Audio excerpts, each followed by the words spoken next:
Hello everyone, welcome to our YouTube channel, The Legal Playbook. Today we are going to start the next lecture series of the Industrial Dispute Act 1947 into the Labor Laws.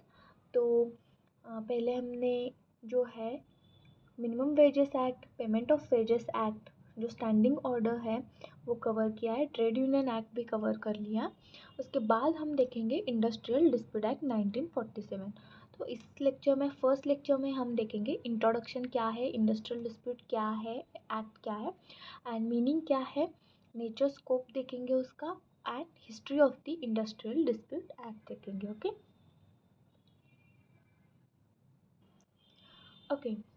तो इस lecture में हम जो है concept क्या है, nature क्या है, स्कोप क्या है, डेफिनेशन कौन कौन से इम्पोर्टेंट है, अगली सेशन में हम जब डायरेक्ट रीडिंग करेंगे तब भी हम कौन सा सेक्शन इम्पोर्टेंट है वो भी देखेंगे एंड जो आपके सेमेस्टर के लिए कैसे आपको आंसर राइटिंग करना है वो भी हम देखेंगे इसमें। ओके, उसके बाद जो एमसीक्यूज है वो भी देखेंगे एंड हिस्टोरिकल बैकग्राउंड क्या है इंडस्ट्रियल डिस्प्यूट एक्ट का वो देखेंगे। ओके। तो जो concept of industrial dispute act 1947 का कंसेप्ट है उसमें क्या बोला है, सिंपल जो है लेबर वेलफेयर लेजिस्लेशन।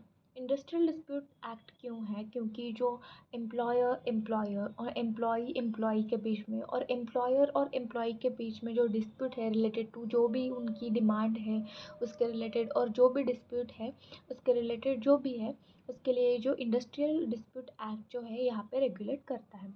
तो labour welfare legislation enacted to regulate the industrial relation.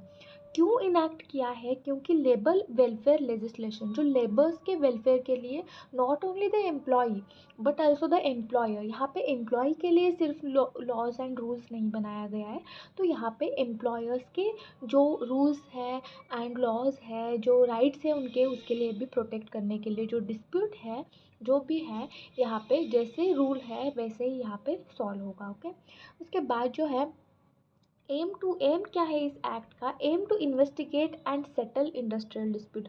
सिर्फ एम इतना ही है कि इंडस्ट्रियल डिस्प्यूट का एक्ट का जो एम है यहाँ पे अमेकेबल सेटलमेंट होना चाहिए। यहाँ पे अमेकेबल सेटलमेंट मतलब क्या होता है, यहाँ पे जो फ्रेंडली यहाँ पे सेटलमेंट है वो यहाँ पे फ्रेंडली सेटलमेंट पे ज़्यादा यहाँ पे फोकस किया जाता है। ओके, तो promote the peace and harmony between the employers and employee, जो एम्प्लॉयर्स है एंड एम्प्लॉय है इनके बीच में जो हार्मनी है वो क्या करता है, यहाँ पे प्रमोट करता है।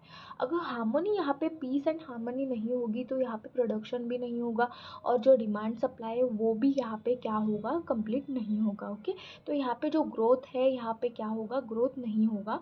तो ऐसे यहाँ पे हमको क्या करना है, promote to peace and harmony between the employers and employ.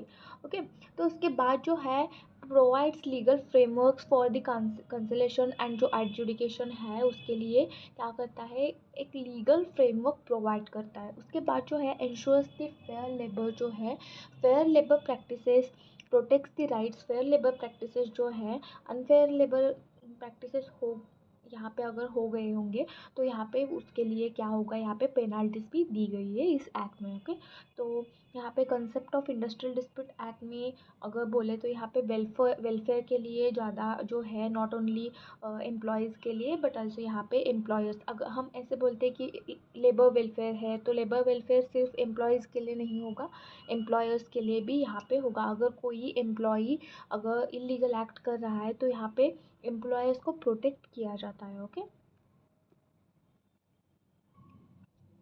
Okay, तो नेचर एंड स्कोप में हम क्या लिखेंगे, अगर एग्जाम में नेचर स्कोप एंड डेफिनेशन जो भी है, आपको सबसे पहले तो इंट्रोडक्शन लिखना है, उसके बाद डेफिनेशन लिखना है, उसके बाद जो एम एंड ऑब्जेक्ट है वो लिखना है, उसके बाद ही नेचर एंड स्कोप जो कंसेप्ट है वो लिखने के बाद जो nature of the industrial dispute, nature क्या है इसमें सोशली एंड बेनिफिशियली जो है, socially beneficial and remedial legislation है यहाँ पे एंड टू लेंदी प्रोसेस नहीं है कि जैसे हम देखते हैं कि सिविल प्रोसीजर कोड में जैसे लेंदी प्रोसीजर है वैसे नहीं है यहाँ पे, इसीलिए इंडस्ट्रियल डिस्प्यूट एक्ट जो लेबर कोड्स में यहाँ पे रेगुलेट होता है।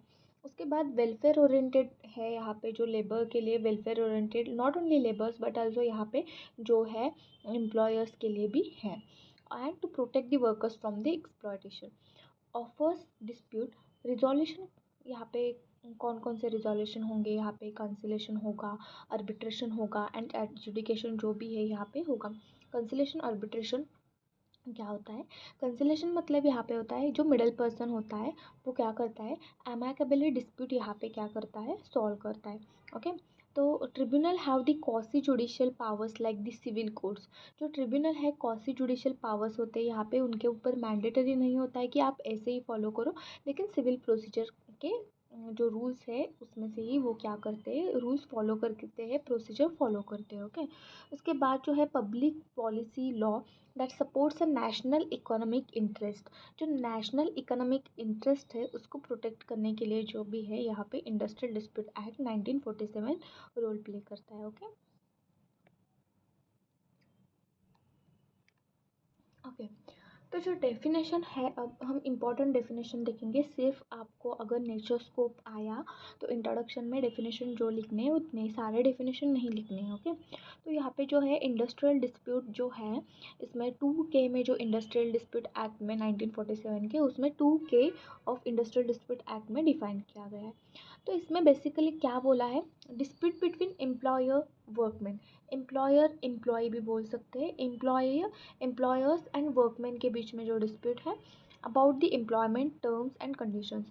यहाँ पे ऐसे भी है, और employers workman, employers and employees, मतलब जो खुद एम्प्लॉयर्स है उनके बीच में ही कुछ तो यहाँ पे डिस्प्यूट है, वरना और यहाँ पे क्या होगा, एम्प्लॉयर्स जो है एंड एम्प्लॉयज़ जो है इनके बीच में है, और एम्प्लॉय जो वर्कर्स है उनके बीच में ही जो डिस्प्यूट है वो रिजॉल्व करने के लिए इंडस्ट्रियल डिस्प्यूट एक्ट है। तो इंडस्ट्रियल डिस्प्यूट मतलब ये डेफिनेशन दिया गया है। उसके बाद इंडस्ट्री मतलब क्या है, 2J में बताया है। तो T2J में जो है इंडस्ट्रियल डिस्प्यूट एक्ट में, एनी बिजनेस जो है, trade, services, occupation involving the workman, जहाँ पे जो ट्रेड है, बिजनेस है, कोई भी सर्विस है, वहाँ पे इन्वॉल्व कौन है, वर्कमैन इन्वॉल्व है, तो यहाँ पे क्या होगा, उसको हम इंडस्ट्री बोलेंगे। उसके बाद जो है वर्कमैन की डेफिनेशन 2S में दी गई है। तो person employed for manual, skilled, technical और क्लेरिकल वर्क, जो भी वर्क करता हो तो उसको हम क्या बोलेंगे, वर्कमैन बोलेंगे। ओके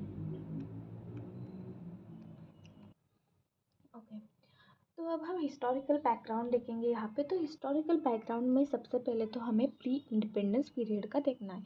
तो यहाँ पे जो है हिस्टोरिकल बैकग्राउंड, ब्रिटिश कॉलोनियल जो रूल है, no law for the labour dispute. जो ब्रिटिश कॉलोनियल रूल में लेबर लॉज के लिए, लेबर्स के लिए कोई भी यहाँ पे no laws for the labour dispute के लिए कोई भी डिस्प्यूट जो अराइज होगा उसके लिए कोई भी लॉज उस टाइम पे इस्टेब्लिश नहीं था। उसके बाद जो ट्रेड डिस्प्यूट एक्ट 1929, इस जो 1947 के एक्ट से पहले 1929 का एक्ट जो फर्स्ट एक्ट था वो आया। Introduce the conciliation and adjudication process जो था वो यहाँ पे इंट्रोड्यूस की गया। फर्स्ट जो यहाँ पे जो है ट्रेड डिस्प्यूट एक्ट 1929 में इंट्रोड्यूस द फर्स्ट टाइम जो काउंसिलेशन एंड एडजुडिकेशन प्रोसेस था वो इंट्रोड्यूस हुआ। ओके, उसके बाद जो है जो पीरियड 1942 का पीरियड है, रूल 18(1)(a) जो allowed to compulsory dispute resolution जो है WWII में, जो वर्ल्ड वार सेकेंड पीरियड जो था उस टाइम पे 1942 में, rule 89(a) allowed compulsory dispute resolution, band strike and lockout without permission को बैन किया गया। तो यहाँ पे जो है बैन किया गया वर्ल्ड वार सेकेंड के बाद जो पीरियड था उस टाइम में।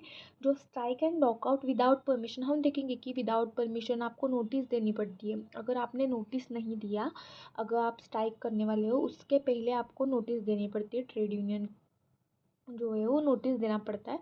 तो अगर आपने नहीं नोटिस दिया तो वो इलीगल स्ट्राइक और लॉकआउट कंसिडर किया जाता है। ओके, तो यहाँ पे जो है विदाउट परमिशन आपने किया है तो यहाँ पे क्या होगा, वो इलीगल स्ट्राइक और लॉकआउट हो सकता है। ओके, हो सकता है मतलब होगा ही यहाँ पे। ओके, तो ये जो है वर्ल्ड वार सेकेंड के पीरियड के बाद जो है अलाउड कंपलसरी डिस्प्यूट रिजोल्यूशन, यहाँ पे 81(a) जो रूल है उसमें कंपलसरी किया गया, and ban the strike and lockouts without permission यहाँ पे बैन किया गया। ओके, ओके, तो उसके बाद जो है फिफ्थ जो है हिस्टोरिकल बैकग्राउंड जो है पोस्ट इंडिपेंडेंस। हमने प्री इंडिपेंडेंस देख लिया। अब हम 1929 का जो था उसके बाद हम पोस्ट इंडिपेंडेंस देखें। तो पोस्ट इंडिपेंडेंस जो एक्ट है उसमें इनेक्टेड ऑन 11 मार्च 1947, आपको ये डेट याद रखना है। तो इनेक्टेड ऑन दी 11 मार्च 1947 में इनेक्ट हुआ था। और इफ़ेक्टिव कहाँ से हुआ था? 1 अप्रैल 1947 में इफ़ेक्टिव हुआ था। ओके, मार्च अप्रैल, मार्च में इनेक्ट हुआ 11 मार्च को, और उसके बाद 1 अप्रैल 1947 को इनेक्ट हुआ, जो इफेक्ट में आया। उसके बाद जो है replace the rule 81A with a permanent legal framework. जो हमने देखा था 81 वर्ल्ड वार सेकेंड के बाद जो 81A जो रूल था वो कंपलसरी किया गया था। तो उस 81A को क्या किया गया, परमानेंट लीगल फ्रेमवर्क में उसको क्या किया, बिठा दिया गया। ओके, तो वो परमानेंट हो गया। Aim to ensure the industrial peace and protect the workers को प्रोटेक्ट करने के लिए। Amended over time to meet changing industrial needs को जो है वो उसको फुलफिल करने के लिए। ओके, ये हुआ हमारा पोस्ट इंडिपेंडेंस जो है उस पीरियड में कौन कौन से एक्ट आए और क्या बदलाव हुआ वो। ओके, तो ये हुआ हमारा नेचर स्कोप जो इंट्रोडक्शन है, डेफिनेशन है इंडस्ट्रियल डिस्प्यूट एक्ट का।